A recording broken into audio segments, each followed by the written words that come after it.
हाँ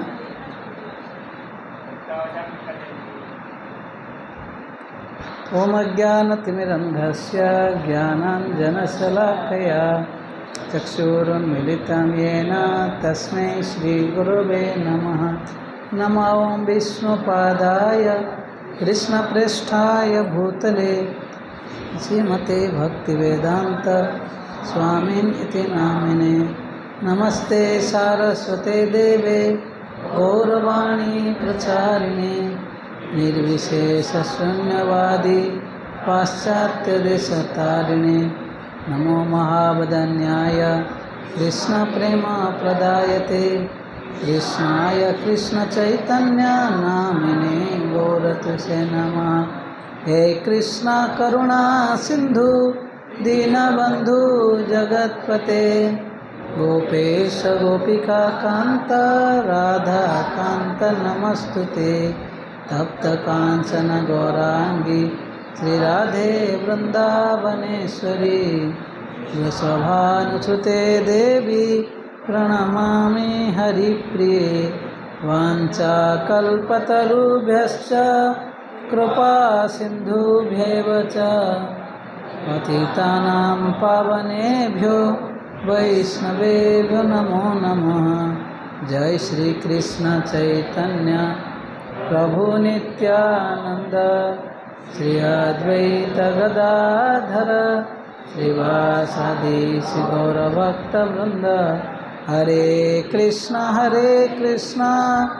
कृष्णा कृष्णा हरे हरे हरे राम राम राम हरे हरे। दक्षिणे लक्ष्मणो यस्य बोलिए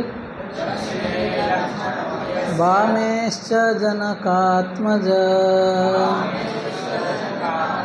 पुरतो मारुतिर्यस्य तं वन्दे रघुनंदना।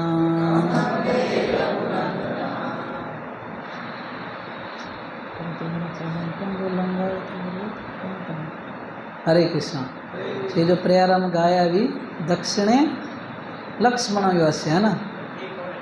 वामेश्च जनकात्मज पूरतो मारुतिर्यस्य तम वंदे रघुनंदनम। तो वैसे में भगवान रघुनंदन है ना, भगवान राम को प्रणाम करता हूँ। इनके दक्षिण में लक्ष्मण जी हैं, वाम में सीता माता हैं और सामने मारुति कारणी है ना, मारुति नंदन है ना, पवन पुत्र राइट।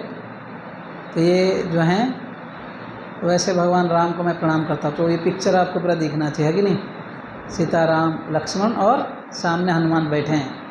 तो प्रेयर का मीनिंग है। रामनवमी कब है?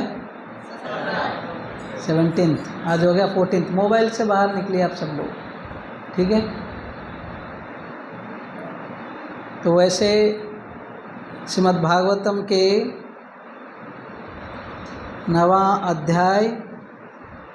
9वां स्कंद में एक श्लोक पढ़ूंगा आप लोग के लिए। अध्याय 11 श्लोक नंबर 23। आप लोग मेरे बाद में श्लोक दोहराइए। पुरुषो रामचरितम् श्रवणे रूपधारयन् अंशंस्य परो राजन् कर्मबन्धैर्विमुच्यते। पुरुषो रामचरितम् श्रवणे रूपधारयन् अंशंस्य परो राजन् कर्मबन्धैर्विमुच्यते। O King Parikshit, anyone who orally receives the narrations concerning the characteristics of Lord Ramchandra's pastimes will ultimately be freed from the disease of envy and thus be liberated from the bondage of fruitive activities. Srimad Bhagavatam 9th Canto Chapter 11 Shloka 23। Parikshit महाराज को बोल रहे हैं सुखदेव गोस्वामी, जो भी भगवान राम के सुंदर लीलाएं या चरित्र पढ़ेंगे सुनेंगे, क्या होगा, मतलब श्रवण करेंगे तो उसके सारे जो है द्वेष, ये जो बीमारी है एनवी, नो वैकेंसी, एनवी तो है जब किसी व्यक्ति में द्वेष आ जाता है, आध्यात्मिक जगत में उसके लिए एनवी हो जाता है, नो वैकेंसी। लेकिन द्वेष से जो व्यक्ति मुक्त हो जाता है फिर वो भी हो जाता है, एन हट जाता है। ओके, तो इसलिए इच्छा द्वेष समुत्थेन द्वंद्व मोहेन भारत, ये इच्छा करने के कारण भगवान से हम अलग से भोग करने की इच्छा करने के कारण ये दुनिया में आ जाते हैं, और द्वेष करने के कारण। और द्वेष तो अभी भगवान के प्रति है तो क्या करें, उनको तो नहीं दिखा पा रहे हैं तो दूसरे जीवात्माओं के प्रति दिखाते हैं, क्योंकि दूसरे जीवात्माओं में जो भी अच्छे गुण है वो किसका रिफ्लेक्शन है, भगवान का रिफ्लेक्शन है ना। इसलिए गीता में भगवान बोलते हैं यद्यद् विबुधि मत सत्वम श्रीमद ऊर्जितम एव, है ना। मतलब जो भी ये दुनिया में विभूति दिख रही है, ओपुलेंसेस, कोई अच्छा गुण दिख रहा है, मतलब श्रीमद ऊर्जितम एव, हाँ, कोई भी चीज़ अच्छे गुण हैं, हाँ, कोई थोड़ा सुंदर है, कोई बहुत ज्ञानवान है, जितने भी विभूति दिख रहे हैं दुनिया में, कोई धनवान है, कोई फेमस है, कोई ज़्यादा इंटेलेक्चुअल है ना, कोई स्पोर्ट्स में अच्छा है, कोई म्यूजिक में अच्छे हैं, ये सारे जो क्वालिटीज़ है ये किसका बोलते, भगवान बोलते मम तेजो अंश संभवा, ये मेरे लिटिल फ्रैक्शन है। तो जो ये सारे जो गुण को जब देखेंगे दूसरों में तो क्या सोचना चाहिए, तो भगवान का इसके ऊपर ये क्वालिटी का कृपा हुआ है ताकि वो इसको किस में इस्तेमाल करें, भगवान का सेवा में इस्तेमाल करने के लिए, ना कि अपने सेंस ग्रेटिफिकेशन लगा रहा है। अगर भगवान का सेवा में लगा रहा है तो आपको खुश होना चाहिए, सेंस ग्रेटिफिकेशन लगा रहा है तो उसको प्रचार करके भक्त बना लो। कोई सिंगर रहे तो बाद में आकर इधर भजन गाएगा, है ना। कोई बुद्धिमान व्यक्ति है, शास्त्र पढ़ेगा और प्रचार करेगा। अब आ गया जो नो साइड टॉक्स। सो ऐसे कोई अगर बहुत अच्छा धनी व्यक्ति है, भगवान का धन भी भगवान को देगा सेवा में। भाई लक्ष्मीपति का पैसा लिए हो अभी थोड़ी देर के लिए, है ना, कस्टडियन, केयर टेकर हो, तो जो भी ऐसे गुण देखेंगे ये समझना चाहिए भगवान का है। तो ऐसे, लेकिन हम लोग जनरली किसी में अच्छे गुण देखते हैं, हाँ देखो इतना ज्ञानी है, या कोई हम लोग द्वेष हो जाते हैं कि नहीं, द्वेष करते हैं उसके प्रति, स्वाभाविक है। प्रभुपाद यहाँ तक बोलते हैं इन this world everyone is potentially envious of each other, specially in family life. Family में क्या होता है ना, सामने वाला घर में भाई थोड़ा अच्छा है तो इनका बस जलन चालू हो जाता है, लेकिन हस्बैंड को बोलता है देखो उसका इतना बड़ा कार है, तुम्हारा कुछ नहीं है, जाओ विदेश जाओ कमाओ, है कि नहीं, राइट। तो ऐसे मतलब खाली ये बात नहीं, कई सारे चीज़ों पे so we become envious, and in fact envy is there in everyone's heart because we are envious of God, that envy is now reflecting in our dealings. द्वेष जो है, आपस में हम दूसरों का द्वेष करते हैं, ये भक्त इतना अच्छा है, हम सोचते हैं इसको कैसे नीचे गिराएं, मेरा गुणगान होना चाहिए, मेरे क्लास में 100 लोग आना चाहिए, उसके क्लास में क्यों, है कि नहीं। कई सारे मन में ये रहता है, दूसरा कोई अच्छा गा रहा है, अच्छा पढ़ रहा है, या मेरे से कोई अच्छे गुण में ज़्यादा हो गया, देखो उसको तो दिखा के रहता हूँ, है कि नहीं। बट ये सब कंपटीशन से, ये अनहेल्दी कंपटीशन है, जिससे क्या होता है, एक व्यक्ति जैसे बोला जाता है द्वेष, it's like if you are envying someone, it's like holding a fire in your hand, जैसे चारकल है, कोल है, अब हाथ में पकड़े हो दूसरों के ऊपर फेंकने के लिए, राइट। आप जिसको द्वेष कर रहे हो उसके ऊपर, अभी कोल जो है खुद जलते समय, पकड़ते समय क्या हो रहा है, खुद को ही जला रहे हो। तो जो व्यक्ति के हृदय में द्वेष रहता है ना, हर समय फेस उसको छोटा रहेगा, बड़े अच्छे माहौल में भी कि उसको द्वेष है, जल रहा है तो दुखी रहेगा। मतलब ऐसे सारे गुण जो है, अगर कोई रामचरित्र सुनेगा, भगवान यहाँ पर बोल रहे सुखदेव, ये ऑटोमेटिक खत्म हो जाए। साथ ही साथ कर्म बंधेर विमुच्यते, ये संसार के बंधन से, जन्म मृत्यु जरा व्याधि, है ना, कितने सारे काम क्रोध लोभ आदि हर प्रकार के मतलब हम चीज़ों से पीड़ित हैं, ये भव सागर से हम ऊपर उठ जाएंगे, राइट। तो इसलिए रामचरितम, इनफैक्ट 10वां अध्याय के ये 9वां स्कंद 10वां अध्याय का आरंभ में भगवान सुखदेव गोस्वामी परीक्षित महाराज को बोलते हैं,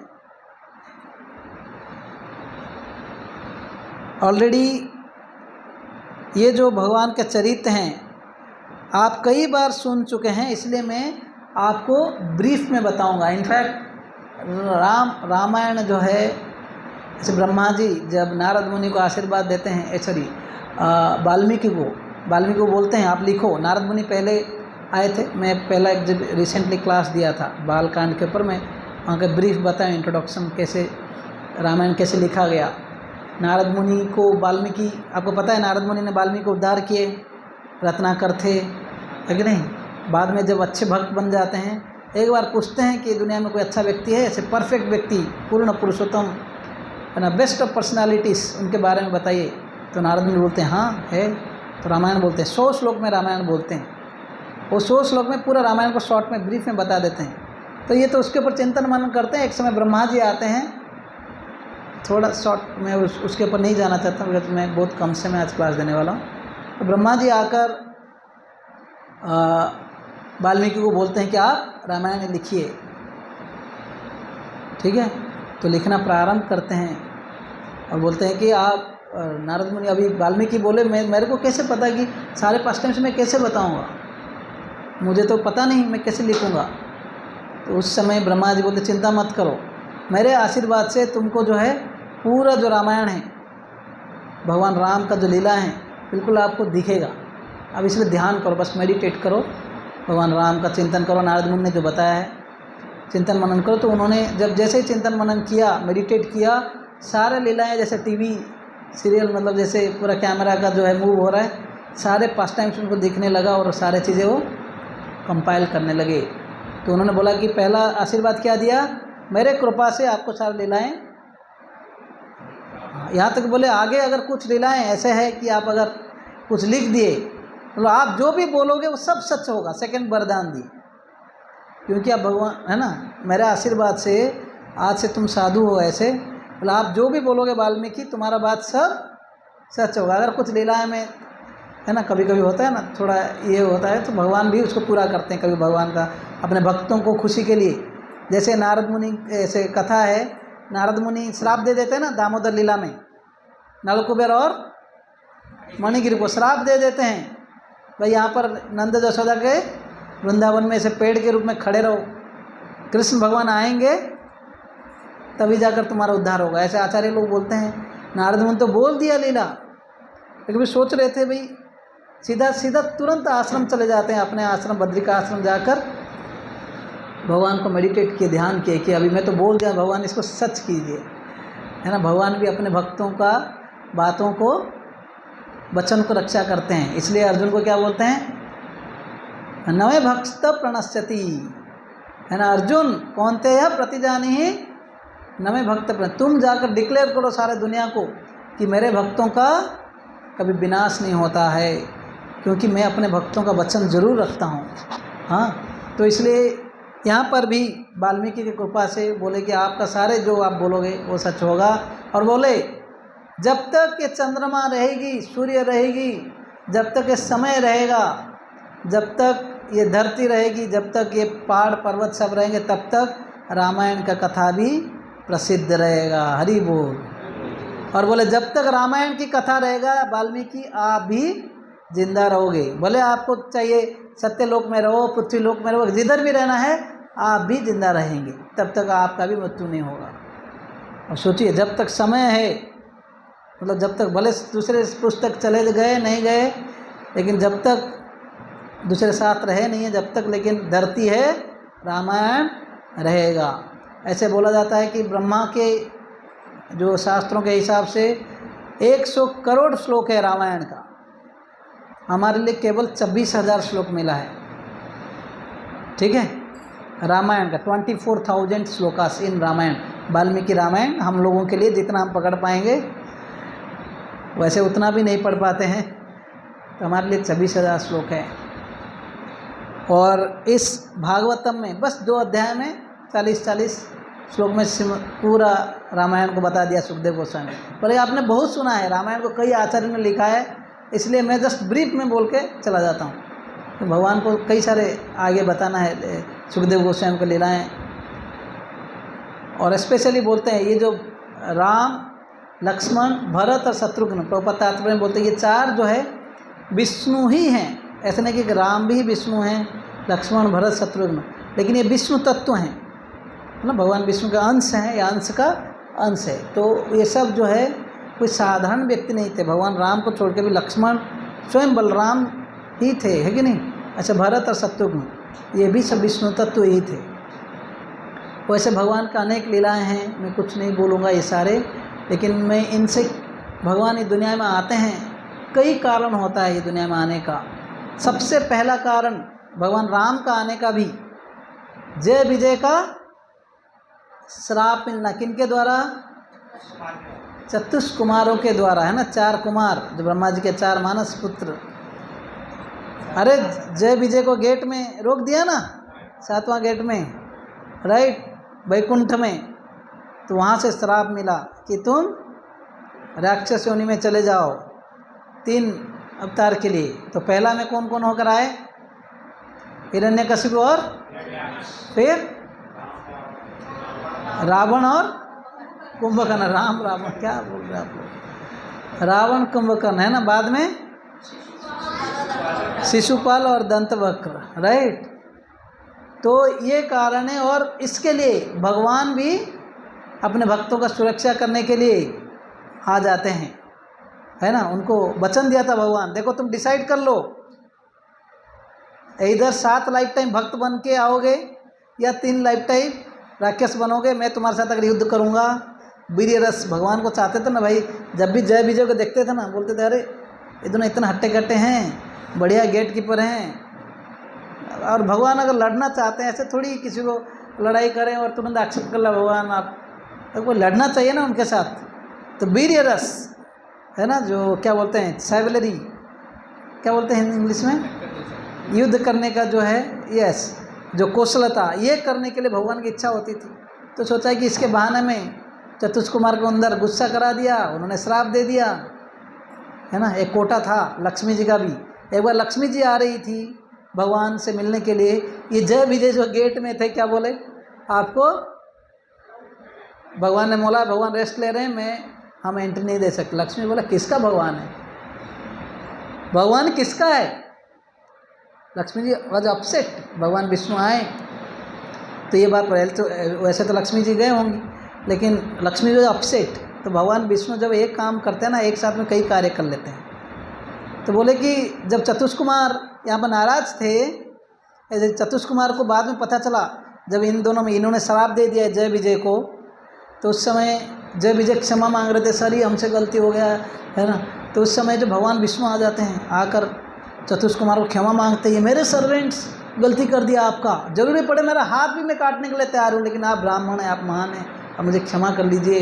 क्योंकि मास्टर कोई सर्वेंट्स भी गलती करते हैं, वो तो मास्टर्स को लगता है, क्योंकि मेरे सर्वेंट्स हैं ना।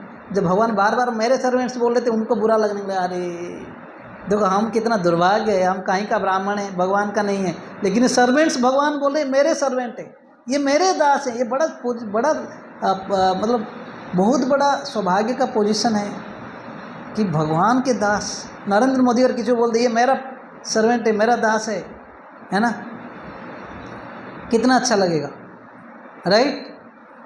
तो ऐसे जब बोल रहे थे तो चतुष कुमार बिल्कुल ऐसे बोल रहे थे, भगवान क्षमा कर लो कि हम अपना श्राप ले लेते हैं।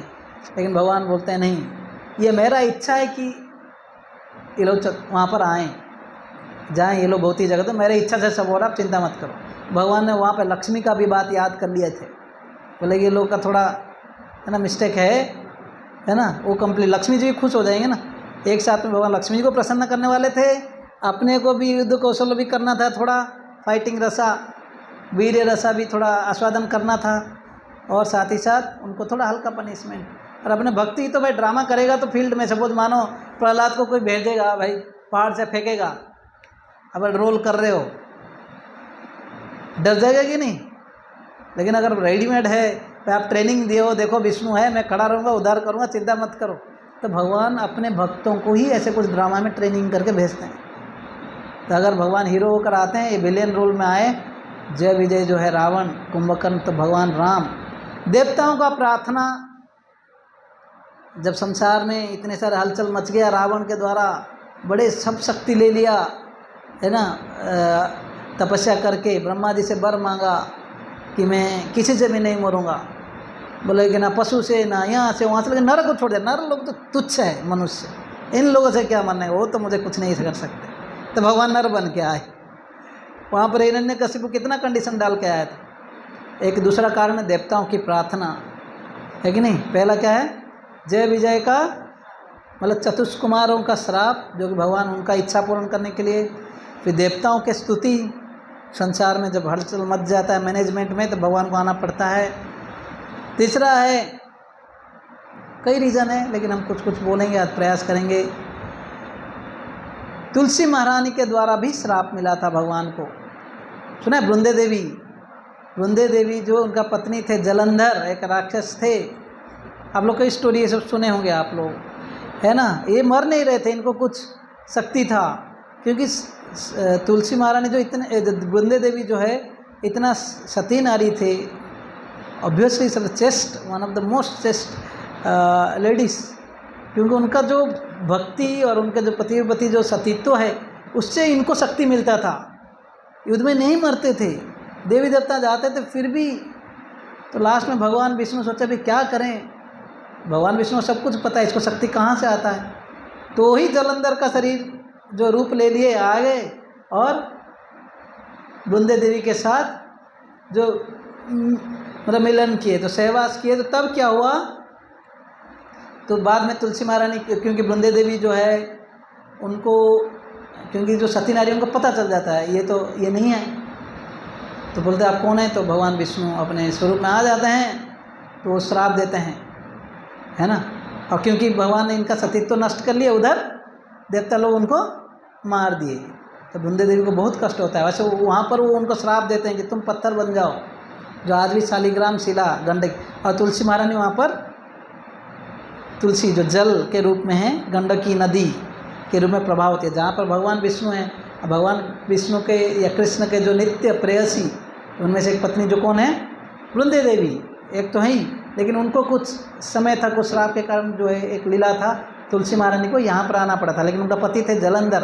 तो अभी तुलसी महारानी ये भी गुस्सा में जो ये भी बोली थी, जिस प्रकार मैं अभी अपने पति से जो वियोग के कारण दुख पा रहा हूँ, आपको भी एक समय अपने जो पत्नी के वियोग से दुख पाना पड़ेगा। तो भगवान राम स्वीकार कर लिया उसको, भगवान विष्णु राम बन के जब आए, और ये लीला को भी कंप्लीट करना था, है कि नहीं। वैसे और एक स्टोरी आता है पुराणों में कि नारद मुनि एक बार जो है कहीं पे तपस्या कर रहे थे, तो इंद्र जो कई सारे अप्सराओं को भेजा, लेकिन नारद मुनि तो बिल्कुल डिस्टर्ब नहीं हुए उसमें। और ये देवताओं लोग तो बाद में जो अप्सराएं और देवता जो भी आए थे वो डर के चले जाते हैं, लेकिन नारद मुनि उनको श्राप नहीं देते, वो डर गए थे कि शायद श्राप दे देंगे, क्योंकि कई बार हुआ, विश्वामित्र मुनि, शिव जी तो कामदेव को तो जला ही दिया था, लेकिन इस बार क्षमा मांग के चले गए। नारद मुनि बोले चलो जाओ, अभी बड़ा अहंकार, काम के ऊपर विजय कर पाना कोई छोटा बात होता है। नारद मुनि घूम घूम के कैलाश आते हैं, शिव जी को बोलते हैं, शिव जी आपको पता है मैंने आज काम के ऊपर, कामदेव के ऊपर विजय प्राप्त किया, क्योंकि उनको क्रिटिसाइज किया, आप तो गुस्सा हो गए थे, जला दिए थे कामदेव को अपने तीसरे आंख से। लेकिन नारद मुनि जो है यहाँ पर बोले मैं विजय प्राप्त किया। शिव जी बोले नारद मुनि ऑल ग्लोरीज टू, लेकिन ये बात भगवान विष्णु के सामने जरूर नहीं बोलना। लेकिन नारद मुनि के मन में तो बिल्कुल अहंकार मतलब व्यक्ति हो जाता है ना, इसलिए काम वासना भी एक व्यक्ति में व्यक्ति को लेवल हेडेड रखता है, नम्र हो जाता है व्यक्ति, अरे मैं कितना कामी हूँ, लस्टी डिजायर्स। एक दृष्टि से फ्रेंड है, एनिमी तो है ही, एक दूसरे फ्रेंड है जो हमें बार बार याद कराता कि मैं कितना पतित हूँ, और फिर ये भी दिखाता कि मुझे भगवान का शरण लेना है। हम सब लोग पतित हैं except lord Narayana. No one in this world who is free from lust, desire for enjoying separately, है ना।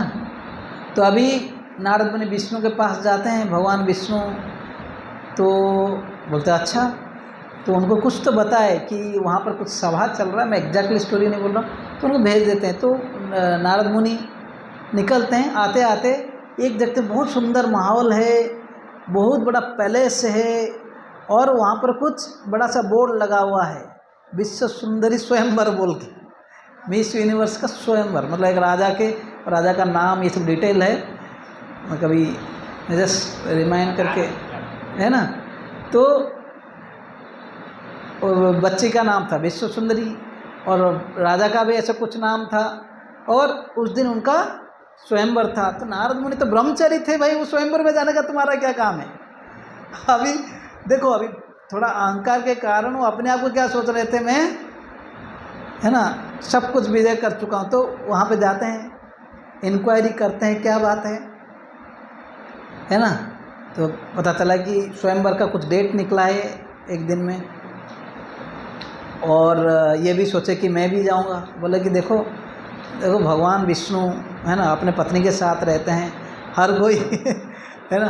तो उन्होंने भी सोचा कि मैं भी अभी शादी करने का इच्छा हो गया, और भगवान कृष्ण के पास ही आते हैं और बोलते हैं कि आपका मुझे जो है रूप दे दीजिए, हरि रूप, आप कितना सुंदर है कि मुझे वो विश्व सुंदरी से शादी करना है। अभी थोड़े देर पहले क्या बोल रहे थे कि मैं काम के ऊपर विजय प्राप्त कर लिया हूँ। अभी हरि का और एक अर्थ है, संस्कृत में शब्दों का हरि चला गया, अच्छा बात है। हरि का और एक शब्द है बंदर, है ना, कई सारे हरि का शब्द का अर्थ भी है।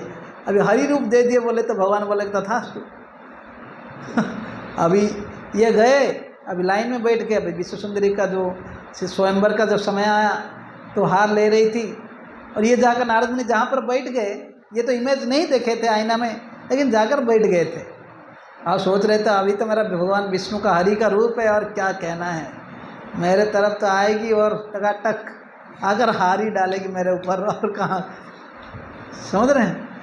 तो फिर जो स्वयंवर चलते समय इनके तरफ देखकर सब लोग हंस रहे थे, इनको समझ नहीं रहा था, सब लग रहा था कि बहुत सुंदर हैं, और जहाँ जहाँ पे विश्व सुंदरी आकर देती हैं, जब इनको देखती है तो मुंह मोड़ के चले जाती है, ये जाकर आगे थोड़ा बैठ रहे हैं, लेकिन फिर ऐसे हो रहा है ना। और जा जाकर वहाँ पर भगवान विष्णु भी आए थे, ये विश्व सुंदरी गई भगवान विष्णु को माला चढ़े दिया, वरण माला। अभी तो ये नारद मुनि का तो आया गुस्सा, है ना, बोले कि ये भी इधर आ गए, और इनको, और बाद में जाकर अपना देखते हैं थोड़ा इमेज, है ना, और देखते हैं तो ये बंदर का रूप है, और सीधा भगवान के पास जाते हैं, जाकर बिल्कुल गुस्से में श्राप देने लगते हैं, है कि नहीं, आज मैं जिस प्रकार दुख पा रहा हूँ विश्व सुंदरी के विरह से, हालांकि उसके पत्नी नहीं हुए थे तो एक दिन आपको भी ऐसे कष्ट पाना पड़ेगा, राइट। तो ऐसे श्राप व्राप सब खत्म हो गया। भगवान फिर ये घर पर सब जो पैलेस जो महल बना था, वो विश्व सुंदरी सब गायब, वो सारे स्टोरी खत्म। तो भगवान विष्णु के सामने नारद मुनि बिल्कुल शर्मिंदा हो गए, ऑफकोर्स क्षमा मांगे होंगे, राइट। हाँ, तो कहने का अर्थ ये है, ये भी एक कारण है भगवान आने का। और भगवान ये दुनिया में आते हैं किसके लिए? गीता में भगवान बोलते हैं यदा यदा हि धर्मस्य ग्लानिर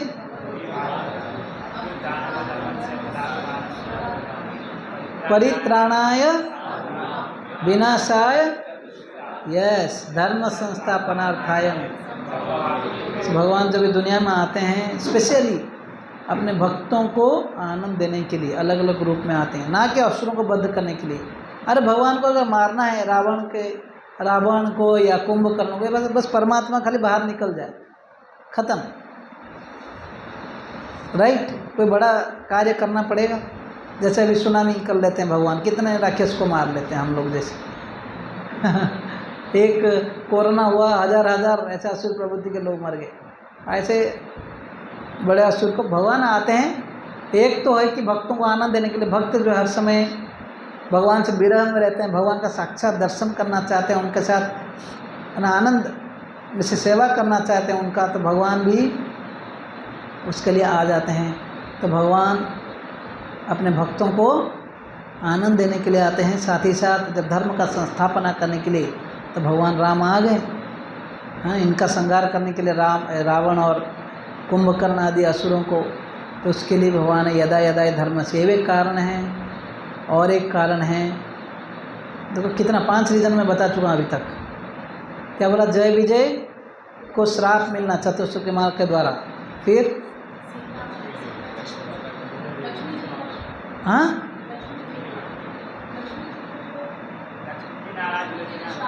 नो नो नो, वो तो जय विजय का हो गया। जय विजय को श्राप मिला चतुष्को मार्ग के द्वारा।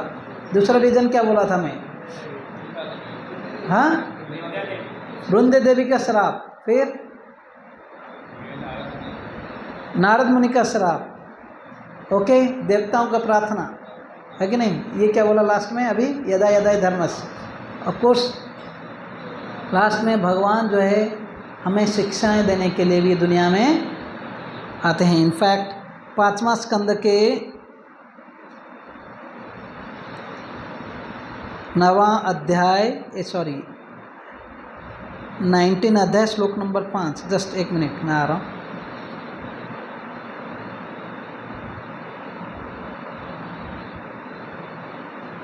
यस,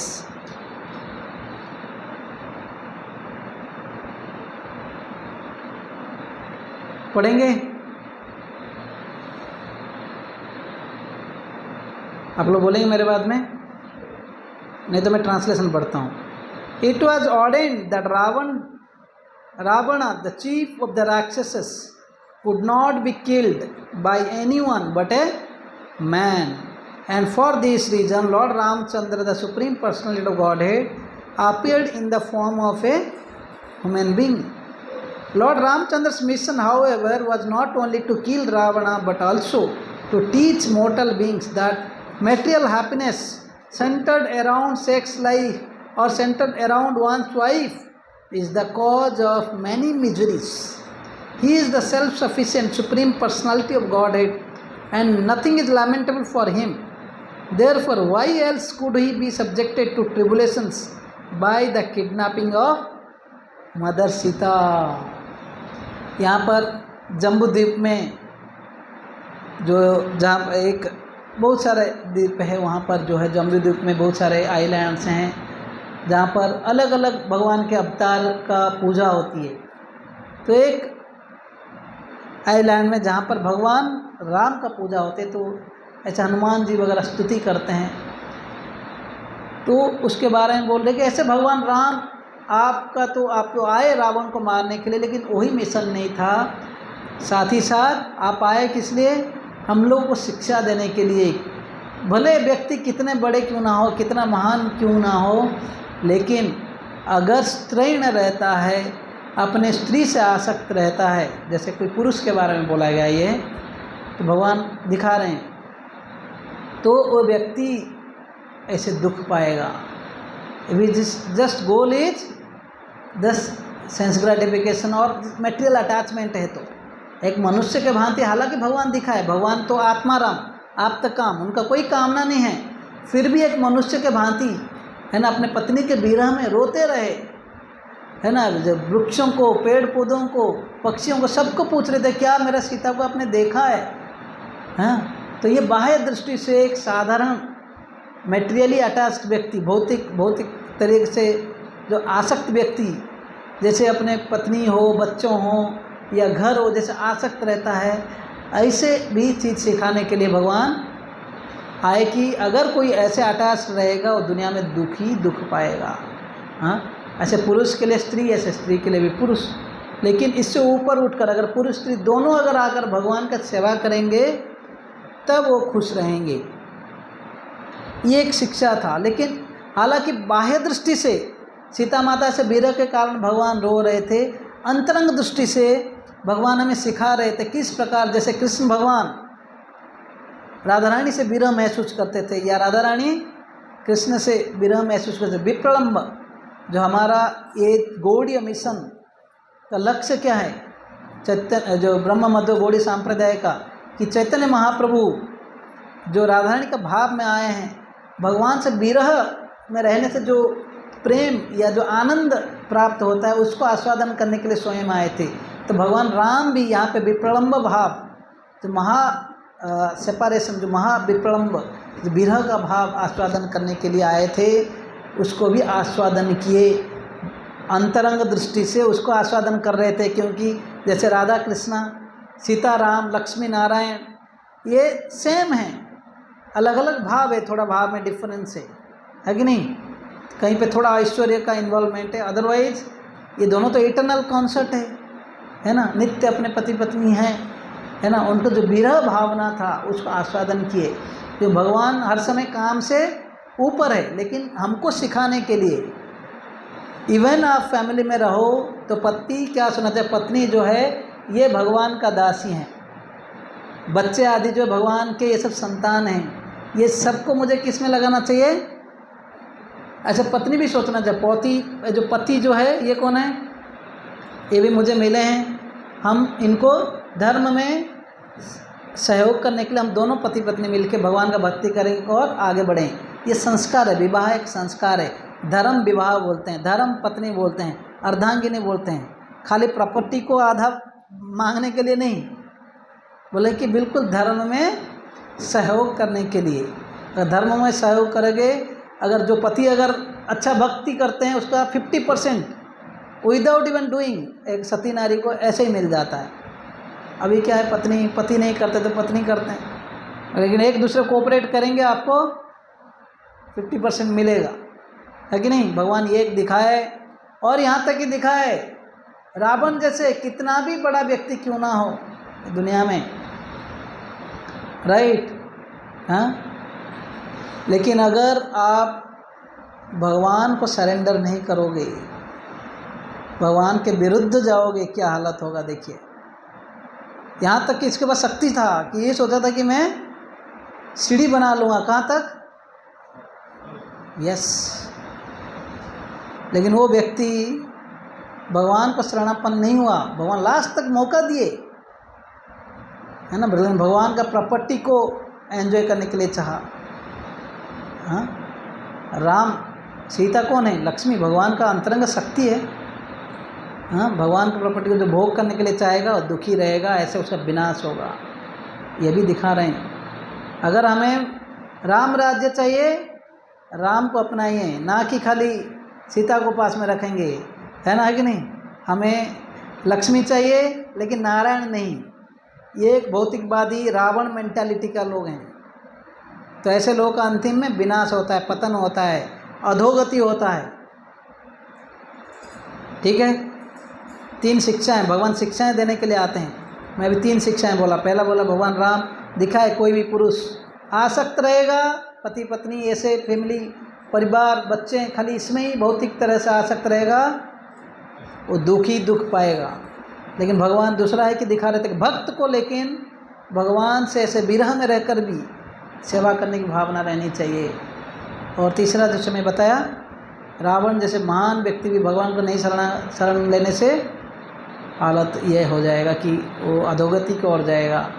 और भगवान ये भी सिखाए किस प्रकार भक्ति करने के लिए कोई योग्यता नहीं चाहिए, केवल एक ही योग्यता चाहिए, क्या है, भक्ति, और कुछ नहीं। भगवान के प्रति श्रद्धा प्रेम भक्ति होने से, भले आप बंदर हो, भले आप गिलहरी हो, भले आप जटायु हो, गिद्ध के शरीर में हो, या है ना कई जो इवन केवट जितना नीच शरीर में था, सुग्रीव आदि, हनुमान भी बंदर थे लेकिन टपोस्ट भक्त थे भगवान राम के। भक्ति करने के लिए कोई ऊंचा नीचा भेदभाव, कोई क्वालिफिकेशन नहीं चाहिए। केवल क्वालिफिकेशन क्या चाहिए, यस, चैतन्य चैतामृत में बोलते हैं, धने जने पांडित्य कृष्ण नहीं पाई, केवल भक्तिर बस चैतन्य गोसाई।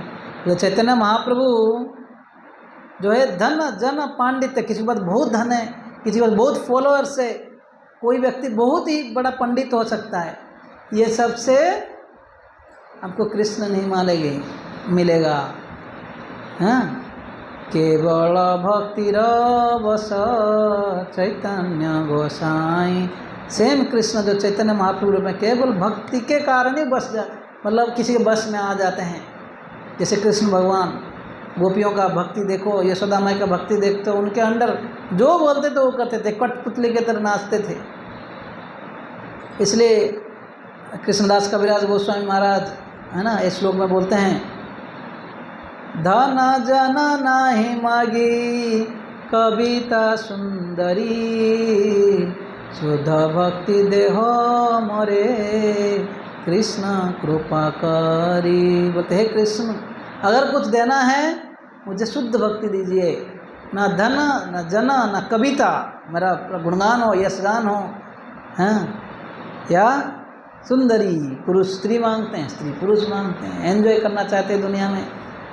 बोले कि ये सब कुछ नहीं चाहिए। तो भगवान को अगर प्रसन्न करना है क्या चाहिए? केवल भक्ति। ये भगवान का ये एक शिक्षा था। और अंतिम ऐसे कई सारे शिक्षाएं हैं। भगवान ये दिखाना चाहते थे कि एक आदर्श चरित्र वाले मनुष्य का मानव व्यवहार दिखाना चाहते थे। भगवान कृष्ण आए, अनेक प्रकार के लीला किए जो कि लोग आज भी नहीं समझते। गोपियाँ नाचे मिड ऑफ नाइट, दूसरे पुरुष के पत्नियाँ अगर इनके साथ नाच रहे, हे भगवान कौन सा लीला है सोचिए। तो ऐसे कृष्ण का लीला है कभी समझना मुश्किल है। अरे कुछ मेरा प्रॉपर फोटो लो, या बैठते हुए या आगे से भी ले सकते, दिक्कत है, समझ रहे हैं। तो भगवान कृष्ण की लीलाएं कभी कभी बड़ा कंफ्यूजिंग है ना। भीम को बोलते हैं भीम, तो दुर्योधन का इधर जो थाई के नीचे मार लो, है ना, राइट। युधिष्ठिर को क्या बोलते हैं, तुम बोलो झूठ बोलो, है कि नहीं, कि भाई जो है अश्वत्थामा हत कुंजरवा, हाँ मनुष्य, है कि नहीं। तो बोल रहे कि है ना, अभी कई सारी जगह पे भगवान को कैसे समझें, राइट। साधारण व्यक्ति समझे ये तो पार्शलिटी है, कपटी है, लेकिन भगवान राम तो बड़े सादा हैं, सीधे खड़े रहते हैं, सीधे भी हैं। कृष्ण भगवान टेढ़े खड़े रहते हैं, टेढ़े भी हैं, है ना। सठसाठ्यम बोलते जहाँ पर जैसा जरूरी हो वैसा करते हैं, राइट। भगवान को ठग नहीं सकते। भगवान बोलते इसे अगर कोई छल कर रहा है उसमें से श्रेष्ठ व्यक्ति में हूँ, मेरे को कोई छल नहीं सकता, मतलब छल नहीं कर सकता। तो जहाँ पर जो जरूरी है भगवान करते हैं। तो इसलिए भगवान राम को एक्सेप्ट करना, भगवान दिखाना चाहते हैं कि मर्यादा पुरुष के उदाहरण प्रस्तुत करने के लिए आए। मर्यादा पति, मर्यादा बेटा, है ना, आदर्श पुत्र, है कि नहीं, आदर्श पति, आदर्श राजा, यहाँ तक कि अपने पत्नी को बैनिश करने के लिए तैयार है समाज में, मतलब प्रॉपरली शासन करने के लिए। तो इसलिए भगवान इस दुनिया में आते हैं हमें कई सारे शिक्षाएं देने के लिए। ऐसे कई ऐसे रामायण काव्य है, इसमें ऐसे कई शिक्षाएं, इससे ये शिक्षा लेना है। हम कई आचार्य लोग हमें शिक्षाएं दिए हैं, लेकिन रामायण तो काव्य है, कविता है, उसको सुना जाता है, आनंद लिया जाता है। एक टीका में आचार्य लोग बोलते हैं राम लक्ष्मण भरत शत्रुघ्न जो है ये 4 चीज़ों को हमें सिखाए। भगवान राम जो है वो सिखाए किस प्रकार एक व्यक्ति को जो है इंटेग्रिटी नामक आदर्श चरित्र, मतलब कैसे फॉलो करना चाहिए। पिताजी यहाँ पर बोल रहे हैं राम, हालांकि मैंने ही तुमको बोला है क्या करो, वनवास जाओ, लेकिन मैं अभी बोल रहा हूँ मत जाओ, ये कहीं का बात मत सुनो। लेकिन राम ने क्या किया, आप होते तो क्या बोलते, देखो पिताजी बात मान ले, पिताजी देखो अभी तुरंत। लेकिन भगवान राम देखो इंटेग्रिटी, हॉनेस्टी, मतलब जो किए हो, मैं इतना गुलाब जामुन खा लिया, देखो हॉनेस्टली बोल रहा हूँ, मैं 1 था लेकिन मैं 2 खा लिया, प्रभु जी सॉरी प्रभु जी। इंटेग्रिटी मतलब बोलना कि देखो ये प्रोग्राम आपको सेटल करना है, प्रॉपरली करना है, वो करना है। जो वचन देते हैं उसको पालन करना, उसको इंटेग्रिटी बोलते हैं। कई लोग पलट जाते हैं, क्या बताए, क्या प्रूफ है बताओ। इसलिए कलयुग में सब तो रोटरी है ना, नोटरी के है ना, उसके ऊपर साइन होता है प्रॉपरली, उसके बाद भी लोग नहीं मानते हैं, राइट। नोटरी पेपर में बिल्कुल स्टाम्प के साथ 100 रुपये का 500 रुपये साइन करते हैं कि ये बात हुआ था भाई, उसके बाद भी नहीं मानते हैं। इसलिए रघुवंशी मतलब प्राण जाए नहीं वचन न जाए। तो भगवान राम जो है दिखाए कैसे इस प्रकार आदर्श है कि नहीं, जो व्यक्तित्व जो है फॉलो करना है। इसलिए ये सामाजिक धर्म है, समाज में रहना है तो एक व्यक्ति को इस प्रकार आदर्श, जो राजा होंगे आदर्श व्यक्तित्व होंगे तो बड़े खुश रहेंगे, समाज अच्छे से चलेगा। और फिर लक्ष्मण जी के माध्यम से भगवान ने दिखाया, लक्ष्मण का अर्थ है लक्ष्मण का शब्द जो है लक्ष्मी से आया है। आचार्य लोग बोलते हैं कि लक्ष्मी जो है क्या है, धन है कि नहीं, लक्ष्मण धन का प्रतीक है, बहुत धनवान है व्यक्ति। तो लक्ष्मण का क्या धन था जो इनका नाम लक्ष्मण हो गया, क्या धन था उनका, हाँ यस। आचार्य लोग बोलते हैं लक्ष्मण उनका वास्तविक संपत्ति दुनिया में कुछ था, वो था भगवान का सेवा। एक क्षत्रिय इन जनरल दूसरे क्षत्रिय का सेवा नहीं करता, और ईगो प्रॉब्लम है। क्यों, वो भी जीवन भर हर क्षण में, रात भर भी, मतलब पूरा वनवास में रहे। अच्छा पहले भी वैसे थे, बाद में वनवास गए, एक दिन भी नहीं सोए, 14 साल वनवास में भी इतना सेवा किया है। कभी कभी सेवक को बीच में चटनी भी होना पड़ता है। भगवान राम बोले सीता माता को छोड़ के नहीं आना। जब हिरण को मारने के लिए गए थे सीता माता के माध्यम से, है ना, जो चाहते थे वो मृग, हाँ, लेकिन भगवान जो है यहाँ पर बाद में लक्ष्मण जी को सीता माता कितना डांटी, बोली देखो राम विपद में। लक्ष्मण बोले ये असुर का आवाज़ है, आप चिंता मत कीजिए। सीता मैया बोली कि इसलिए तुम आज तक इधर हमारा सेवा करने के लिए रुका था, ये समय के लिए तुम वेट कर रहे थे, राम मरेगा तुम मेरा भोग करोगे। बाप रे बाप, जबकि राम लक्ष्मण के बारे में बोला जाता है वो सीता माता के चरण से ऊपर देखी भी नहीं थी कभी। पता है जब सीता माता का हरण भी हो गया, उनके सारे जो ऑर्नामेंट्स किष्किंधा के ऊपर फेंक के चले गए थे, ताकि जब देखे कि नीचे कोई है तो किष्किंधा पर्वत के ऊपर फेंक के चले गए थे। और सुग्रीव आदि जब आकर दिखाए ये सारे गहनों को, तो राम को पूछते हैं, राम उनको लक्ष्मण को राम बोलते हैं आप इनमें से कुछ पहचानते हो लक्ष्मण? लक्ष्मण बोले नहीं मैं कभी देखा ही नहीं। देखो लक्ष्मण जी गुरु क्या दिखाते हैं। लेकिन जब पाँव का जो उंगली का एक ये था अंगूठी, उसको देखकर बोले कि हाँ ये सीता मैया का है, क्योंकि चरण से ऊपर कभी देखा नहीं था। ऐसे पहले ज़माने के लोग होते थे। ऐसे हम सब लोग के लिए अगर चेस्ट रहना है, सीता माता से सीखना चाहिए। रावण के राज्य के बीच में रहकर भी, सोने का राज्य, सोने का लंका में रहकर भी उसका प्रॉपर्टी, उसका धन, उसका संपत्ति रावण के ऊपर देखे तक नहीं।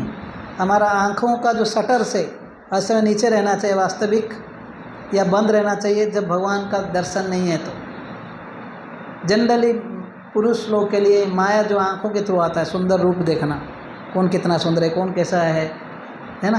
तो ऐसे है ना, स्त्रियों को भी जनरली आकर्षित होते हैं धन संपत्ति, ये वो, कारिश्मा, कोई उनका गुणगान करें। तो हमारे लिए ये सब एक एक मीटर है कि हमें जिस प्रकार यहाँ पर हमें दिख रहा, लक्ष्मण जी से देख सकते हैं। तो जो भी है, मैं एक स्टोरी कहाँ से चला गया कि लक्ष्मण जी को इतना डांट पड़ा, वज्रपात हुआ। सोचे कि ये कभी ज़िंदगी में सोचा नहीं था, रो रो कर वहाँ पे बोले ठीक है ना, बोले कि ये लक्ष्मण रेखा, ये जो रेखा पार मत कीजिए, और बोल के चले जाते हैं।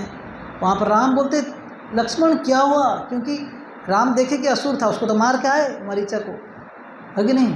लेकिन यहाँ पर लक्ष्मण को देखकर राम तो घबरा गए, ये तो कोई प्लॉट था। राम वहाँ पर भी लक्ष्मण को डांटते हैं, तुमने क्या किया, क्यों आए तुम छोड़ के, स्त्रियों का स्वभाव है वो बोलना, तो चटनी हो गए बीच में, लेकिन सेवा नहीं छोड़ा, सेवा नहीं छोड़ा। हर समय राम के साथ रहे, हर्ष में, सुख में हो, दुख में, किसी भी हालत में, है ना। अभी हमने वैष्णव सॉन्ग गाया ना, जो ये एक सेवक का मूड क्या होता है। आत्मनिवेदन तुवा पदे करी होई नु परम सुखी, कि मैं आत्मनिवेदन करके बहुत सुख प्राप्त कर रहा हूँ। दुख दूरे गेलो चिंता न रहिलो चौधरी का आनंद देखी। जब मैं आपका सरेंडर करता हूँ, देखता हूँ कि मेरा सारे दुख खत्म हो रहा है और चिंता भी खत्म हो रहा है, चारों तरफ आनंद ही आनंद है। हाँ, तोमार सेवाय दुख है जत चैत परम सुख, सेवा सुख दुख परम संपद नाशय अविद्या दुख। यहाँ बोले तुम्हारा सेवाए दुख है जत, है भगवान आपका सेवा करते समय भले कितना भी दुख लेना पड़े, जैसे शिला प्रभुपाद कितना कष्ट उठाया, इवन भक्त लोग भी प्रयास करते हैं प्रचार करने के लिए, लोगों को जोड़ने के लिए। भगवान की सेवा में कभी कभी कठिनाइयाँ भी आती है, लोगों से क्रिटिसिज्म सुनना पड़ता है ना। कई लोग आरोप लगाते हैं, बोलते हैं कि ये सब जो है, ये सारे दुख आपका सेवा में हमारे लिए परम सुख, सेवा सुख दुख परम संपद।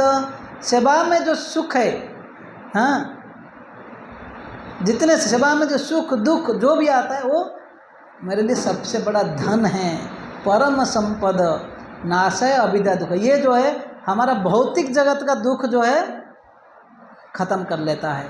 तो इसलिए भगवान का सेवा करते समय कभी शरीर में पीड़ा हो सकता है, कभी मानसिक एंजाइटी लेना पड़ सकता है ना। प्रीचिंग करना है, ये लोग क्यों नहीं फॉलो कर रहे हैं, या है ना, इनके लिए हमको गाली सुनना पड़ता है, तो कभी कभी ये सब हो सकता है। लेकिन ये सब जो एंजाइटी है हमें इतना शुद्ध कर देगा कि ये दुनिया का दुख जो हमें ये खत्म हो जाए। नाशय अविद्या दुख, जो अज्ञान जो दुख मिल रहा है वो सब खत्म हो जाएगा।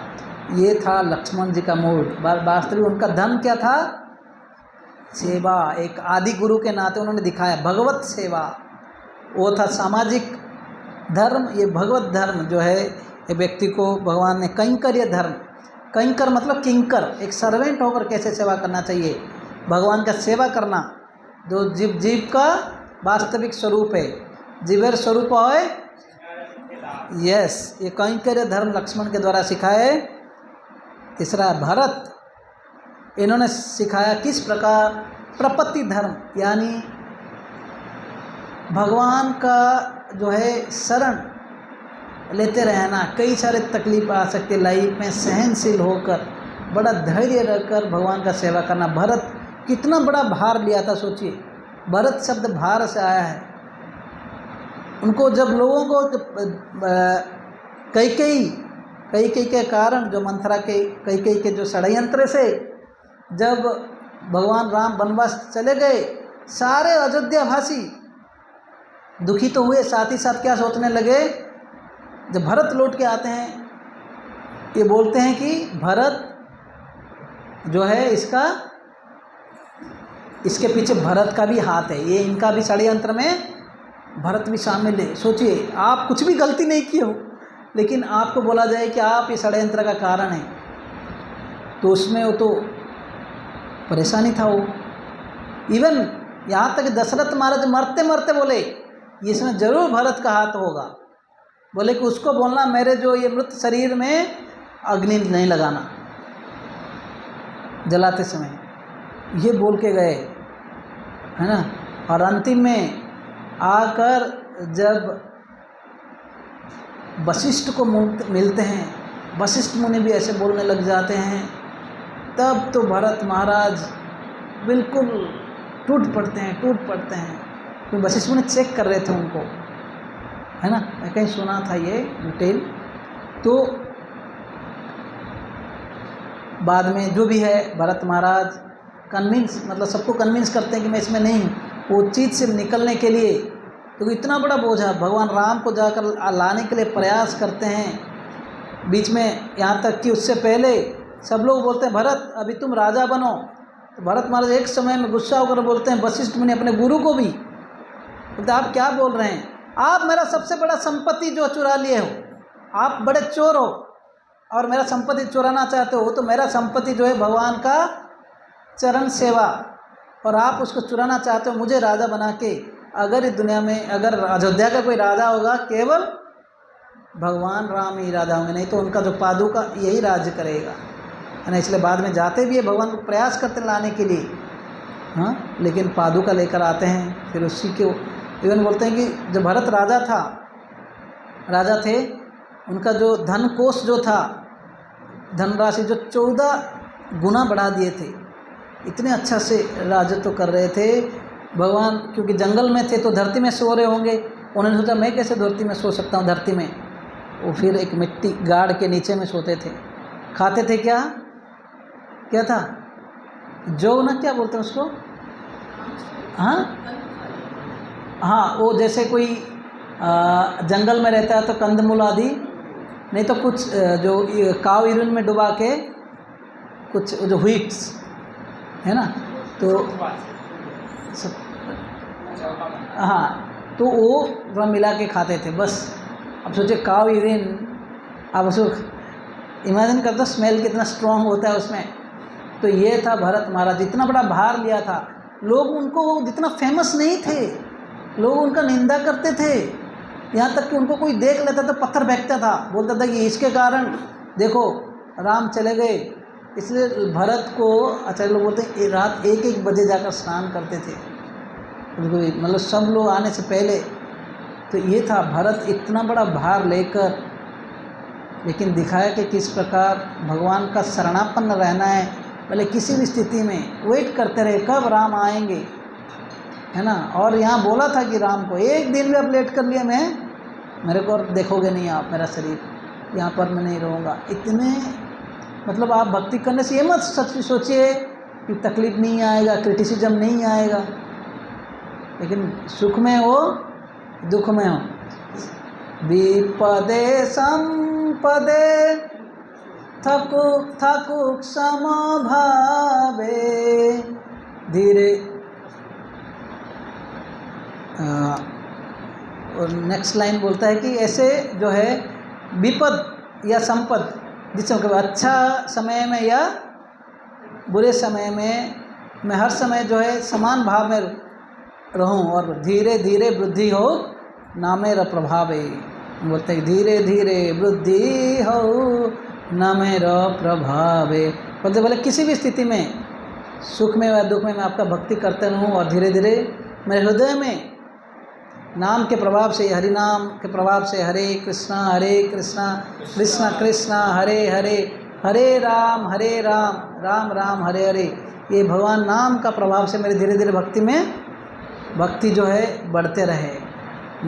तो इस प्रकार भरत का जो धर्म है जो दिखाया, भारवाही इति भारत प्रपत्ति धर्म, या भगवान का कैसे प्रपन्न शरणापन्न होना है, भगवान का शेल्टर लेना है, भरत ने सिखाया। वैसे शत्रुघ्न के बारे में बोला गया है, ये जिंदगी में कभी भी कोई शत्रु नहीं मारा था, फिर भी इनका नाम शत्रुघ्न था कि एक ही असुर को मारा था उन्होंने, लवणासुर बोल के राक्षस को मारा था, बस एक असुर को, लेकिन फिर भी इनका नाम शत्रुघ्न।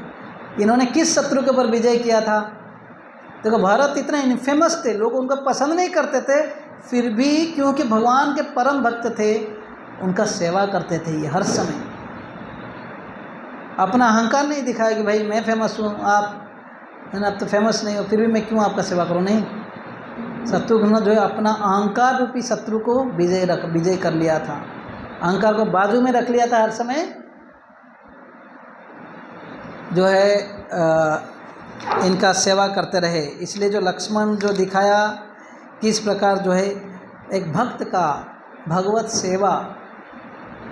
सेवा, एक भगवान का सेवा लक्ष्मण के द्वारा, किसी भी परिस्थिति में भगवान सेवा, जो भगवान का जो है सेवा को अपना असली संपत्ति मानना। भरत महाराज ने भगवत आश्रय लेना, भले लाइफ में तकलीफ हो, और शत्रुघ्न ने क्या दिखाया? भागवत सेवा, भगवान का सेवा करना सॉरी भागवत मतलब भक्तों की सेवा करना, जो जैसे भरत का उन्होंने सेवा किया, और भक्तों का सेवा करते समय अपना अहंकार को बाजू में रखना पड़ेगा। अरे प्रभु जी आपसे भी तो मैं बड़ा ज्ञानी हूँ, कितना भी ज्ञानी हो गुरु के नीचे ही हुआ, समझ रहे हो? क्योंकि उन्होंने तुमको माला दिया, उन्होंने तुमको सिखाया भाई तिलक लगाना, उन्होंने सब कुछ सिखा, तुमको बचाने के बाद मैं बड़ा हो गया, भगवान हो गया। वैष्णव का सेवा करते समय बोलते छाड़िया वैष्णव सेवा निस्तार पाई से केवा। तो ये वैष्णव सेवा, भक्तों का सेवा दिखाया शत्रुघ्न। ऐसे सीता माता के द्वारा ये बताया जा रहा है कोई ये जीवात्मा,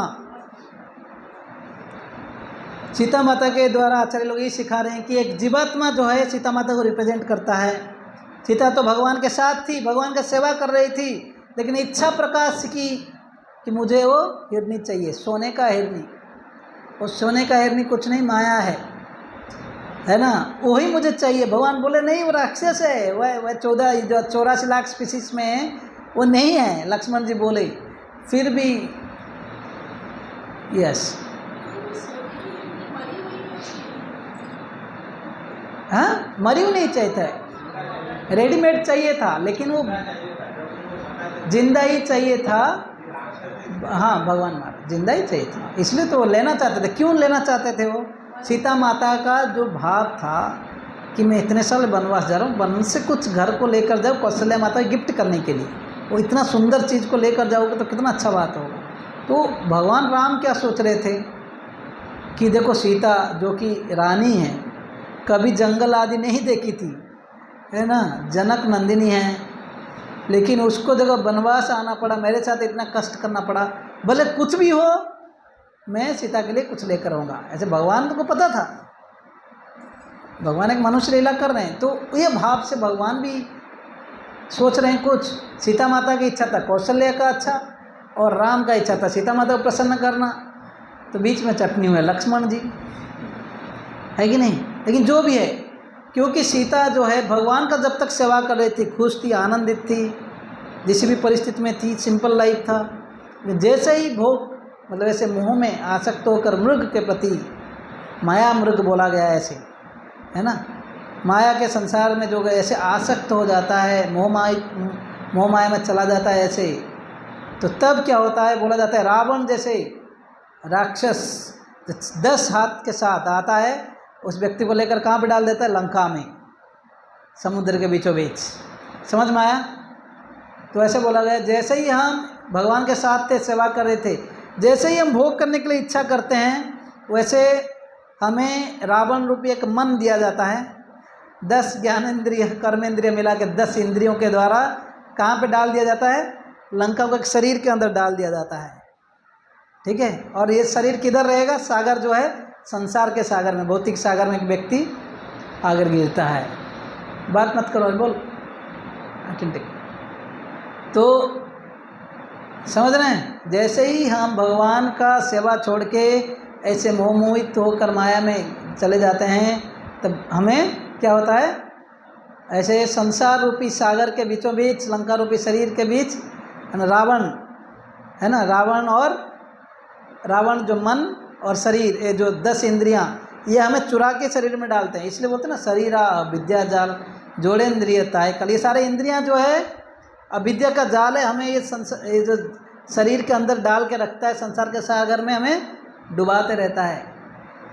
हाँ, लेकिन लंका में रहकर भी, जब समुद्र के बीच में संसार सागर में रहकर जब चले जाते हैं, तब भगवान को भी उतना ही चिंता रहता है। जहाँ पर वहाँ पर सीता माता चिंतित थी, क्या भगवान भी चिंतित थे?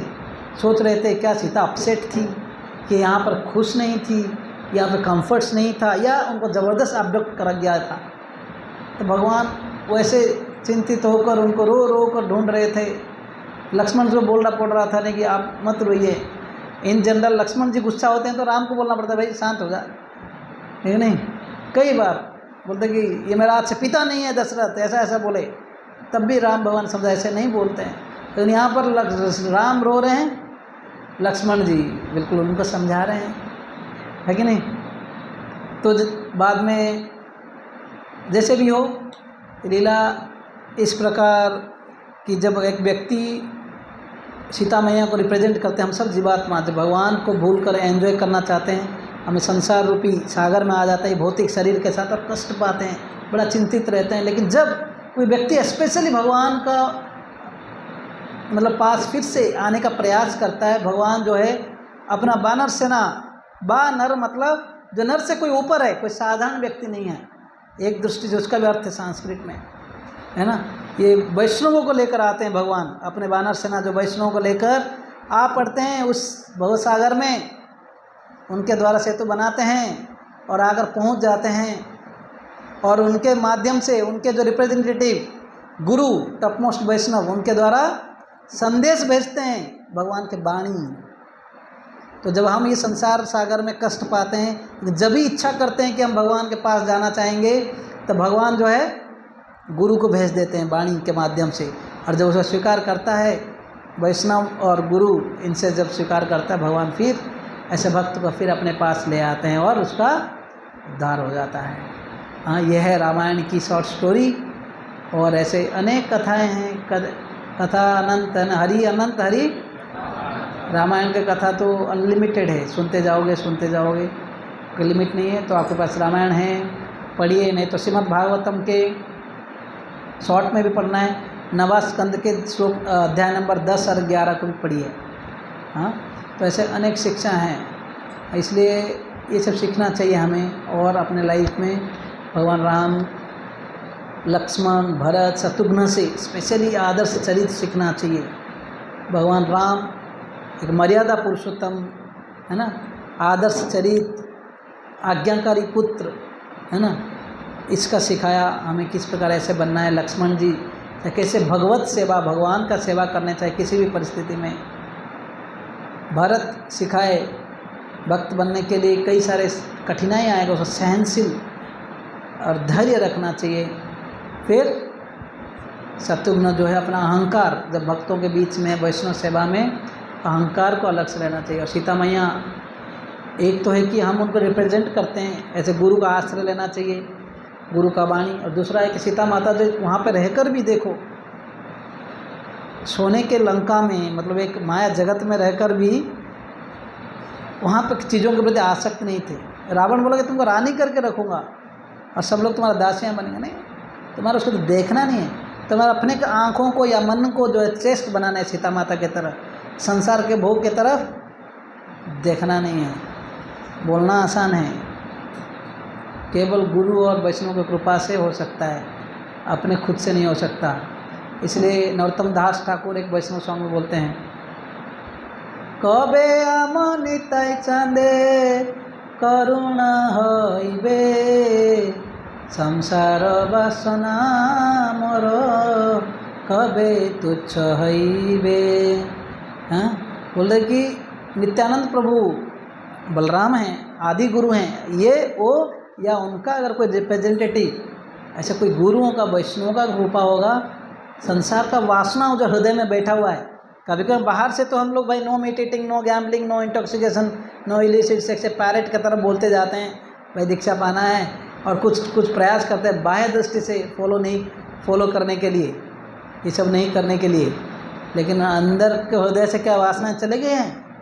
नहीं। लेकिन कभी अगर नित्यानंद प्रभु का कृपा होगा, बलराम जी का कृपा होगा, राधा रानी का कृपा होगा, क्योंकि भक्त हैं, भक्तों को रिप्रेजेंट करते हैं, भक्तों का लीडर हैं। हाँ, तो उन्हीं के या गुरु वर्ग हैं, इन्हीं की कृपा से, वैष्णव की कृपा से ही जाएगा। तो भक्तों के समाज में नम्र रहना है, उनका सेवा करना है।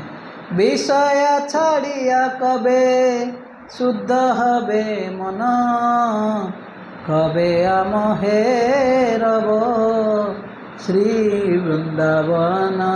और जब तक ये विषय वासना हमारे हृदय से नहीं जाएगा, तब तक भगवान या वृंदावन, राधा कृष्णा, ये सब कुछ समझ में नहीं आएगा, है ना। ये सब लीलाएं जो है मैं जस्ट सुना था परंपरा में, एज इट इज़ मैं जस्ट बोला। तो आप लोग इसको जाकर अपना चिंतन मनन कीजिए, जो भी आप लोग कुछ फ़ायदा हुआ होगा तो मैं उसके लिए भगवान को बहुत धन्यवाद दूंगा। तो लोग आगे बढ़िए भक्ति में, सब लोग रेगुलरली आइए। जो उपदेशामृत का मैं असाइनमेंट दिया था, याद है आप लोगों को? कुछ लोग ट्राई किए हो आप लोग करने के लिए? कितने लोग ट्राई किए हैं? लास्ट टाइम आप क्लास में थे नहीं थे? लास्ट टाइम क्लास में थे? ओके गुड, मैं तो देखा ही नहीं था। अब ये सब काट लेना बाद में, ठीक है?